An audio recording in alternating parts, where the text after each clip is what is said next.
नमस्कार, मैं हूं प्रदीप कुमार। आप देख रहे हैं पॉलिटिकल आइडिया। पॉलिटिकल आइडिया के आज के इस अंक में आप सभी दर्शकों का बहुत बहुत स्वागत है। मित्रों, नए वर्ष में 5 राज्यों में विधानसभा के चुनाव होने हैं और इन 5 राज्यों के विधानसभा चुनाव से पहले सबकी नजर टिकी हुई है महाराष्ट्र के स्थानीय निकाय के चुनाव पर। विशेषकर जो बीएमसी का चुनाव होना है मुंबई में, और बीएमसी सहित 29 महानगर पालिका में का जो चुनाव होना है उस पर पूरे देश की नजर लगी हुई है और सबसे ज्यादा नजर लगी हुई है कांग्रेस पार्टी पर। क्यों? इसलिए कि वहां पर कांग्रेस पार्टी ने इस बार अपनी रणनीति में 360 डिग्री का परिवर्तन किया है। एक तरफ कांग्रेस पार्टी ने उद्धव ठाकरे और शरद पवार दोनों की पार्टी के साथ गठबंधन करने से इनकार कर दिया है, लेकिन एक दलित कार्ड जो है महाराष्ट्र में कांग्रेस ने खेलने का पूरा इंतजाम कर लिया है, फैसला कर लिया है। विशेषकर अगर हम बीएमसी चुनाव की बात करें तो मित्रों, बीएमसी में अंतिम बार 1992 में कांग्रेस पार्टी बीएमसी पर कब्जा करने में कामयाब हुई थी। मतलब आज 33 वर्ष हो गए जब बीएमसी में कांग्रेस चुनाव जीती थी।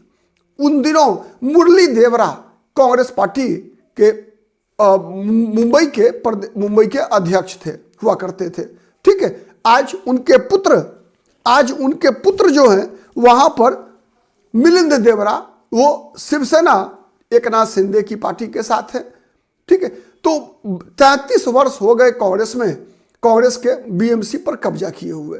साथ ही जो अन्य 28 महानगर पालिका है, इसके लिए कांग्रेस पार्टी ने एकदम मना कर दिया है शिवसेना उद्धव ठाकरे की पार्टी और राष्ट्रवादी कांग्रेस पार्टी के साथ गठबंधन करने से। इसके बदले कांग्रेस पार्टी ने 2 ऐसे राजनीतिक दलों के साथ गठबंधन करने का फैसला किया है जो दलित समाज की प्रतिनिधि राजनीतिक दल के रूप में अपनी पहचान रखता है। सबसे बड़ी पार्टी है वंचित बहुजन आघाड़ी, जो कि आपको पता है बाबा साहब भीमराव अंबेडकर के पोते हैं प्रकाश अंबेडकर की पार्टी है वंचित बहुजन आघाड़ी।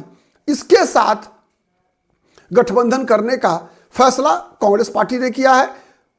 साथ ही धनगर समुदाय के नेता हैं महादेव जानकर, इनके नेतृत्व वाली आरएसपी राष्ट्रीय समाज पक्ष के साथ भी कांग्रेस पार्टी ने गठबंधन करने का फैसला कर लिया है। अब कांग्रेस पार्टी इन 2 दलित राजनीति की प्रतिनिधि राजनीतिक दलों के साथ गठबंधन करके 29 महानगर पालिकाओं, जिसमें बीएमसी भी शामिल है, का चुनाव लड़ने वाली है। साथ ही ये गठबंधन जो कांग्रेस पार्टी ने तैयार किया है, यही गठबंधन बरकरार रहेगा 31 जनवरी से पहले होने वाले जिला परिषद के चुनाव के लिए भी। मित्रों, आपको पता है कि स्थानीय निकाय के जो चुनाव वहां हो रहे हैं महाराष्ट्र में 2 वर्षों से लंबित था।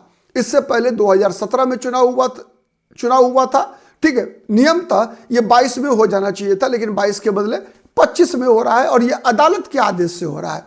तो अदालत का आदेश है कि 31 जनवरी तक स्थानीय निकाय के सभी चुनाव संपन्न करा लिए जाने चाहिए। सब हो चुका, महानगर पालिका अंतिम दौर चल रहा है, इसके बाद जिला परिषद का चुनाव बचा हुआ है और कांग्रेस का ये गठबंधन जारी रहेगा जिला परिषद के चुनाव के लिए भी, महानगर पालिका चुनाव के बाद। तो मित्रों, सबसे बड़ा महत्वपूर्ण सवाल यह है कि कांग्रेस पार्टी ने क्यों शिवसेना उद्धव ठाकरे और शरद पवार की नेशनलिस्ट कांग्रेस पार्टी एनसीपी के साथ गठबंधन करने से मना किया और इन 2 दलित समाज की पार्टियों के साथ गठबंधन करने का फैसला किया है। मित्रों, इसके पीछे कई कारण हैं।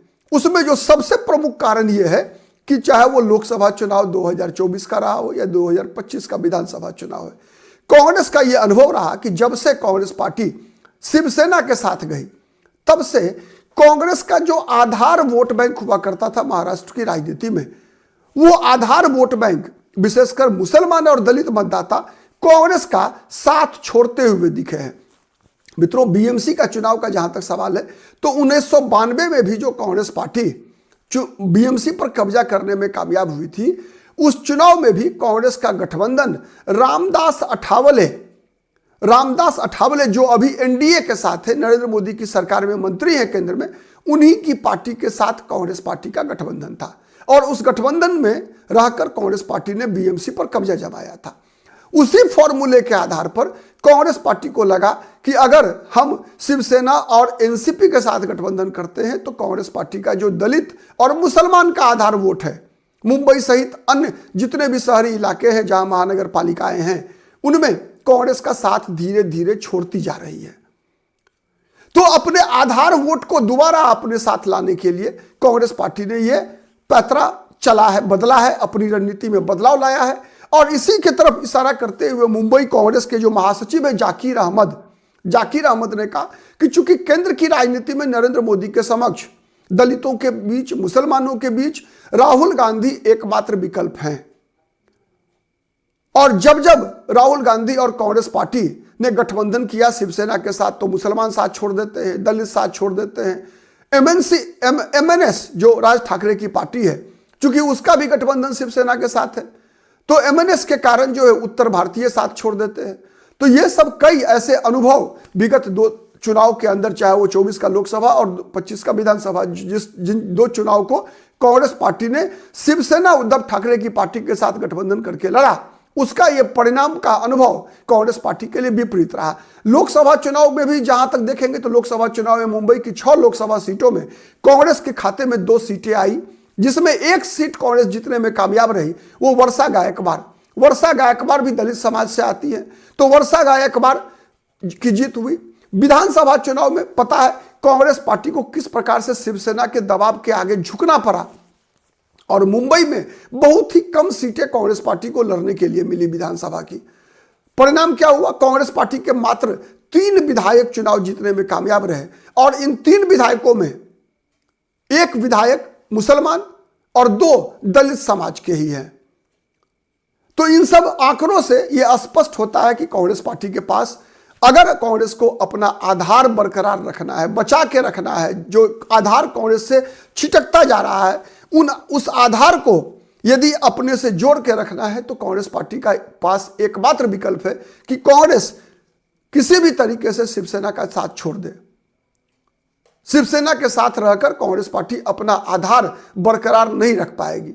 मित्रों, आपको याद होगा, जहां तक जो भी पॉलिटिकल आइडिया के हमारे दर्शक हैं, मैंने कई बार पहले भी कहा कि अधिकतर राज्यों में कांग्रेस पार्टी ने अपना आधार क्षेत्रीय दलों के कारण या क्षेत्रीय दलों के हाथों गवाया है, चाहे वो उत्तर भारत की बात हो या फिर अब महाराष्ट्र में भी अगर 1-2 चुनाव और कांग्रेस पार्टी शिवसेना के साथ रह जाए अगर, तो फिर कांग्रेस पार्टी के लिए अपना आधार वोट बैंक को बचा पाना भी मुश्किल होगा। और यदि महाराष्ट्र जैसे बड़े राज्य में भी, उत्तर प्रदेश 80 सांसदों का राज्य, बिहार 40 सांसदों का राज्य, बंगाल और 42 सांसदों का राज्य, ये सब कांग्रेस पार्टी गंवा चुकी है, अपना आधार वोट गंवा चुकी है। इसलिए गंवा चुकी है कि बिहार में राष्ट्रीय जनता दल के साथ, राष्ट्रीय जनता दल को डूबने से बचा लिया। एक समय में जब राष्ट्रीय जनता दल डूब रही थी तब कांग्रेस पार्टी ने अपने कंधे का सहारा देकर बचाया।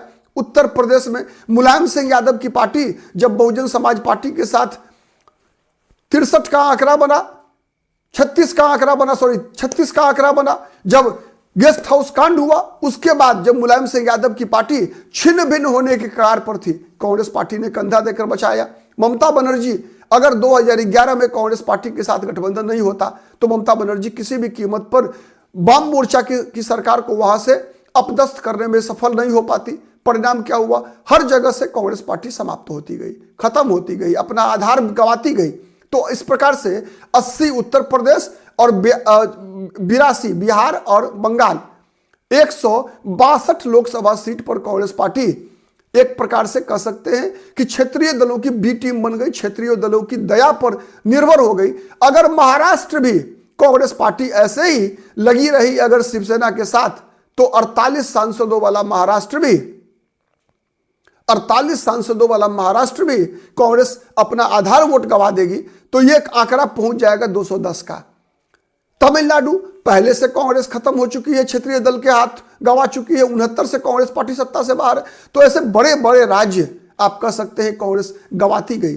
तो महाराष्ट्र किसी भी कीमत पर राहुल गांधी गंवाना नहीं चाहते और यही सबसे बड़ा कारण है जिसलिए और कांग्रेस पार्टी के पक्ष में सबसे बड़ी बात यह है कि आज भी देश का मुसलमान, देश का दलित समाज कांग्रेस पार्टी को ही भारतीय जनता पार्टी का राष्ट्रीय राजनीति में एकमात्र विकल्प मान रहा है। और आपका क्या कहना है? मेरा तो मानना है कि यह सामयिक फैसला है, इससे बेहतर कांग्रेस पार्टी के लिए फैसला हो नहीं सकता था। आप क्या सोचते हैं? कमेंट करके जरूर बताइएगा। वीडियो पसंद आता है तो लाइक कीजिए, शेयर कीजिए, जिससे कि अधिक से अधिक लोगों तक हमारी बातें पहुंच सके।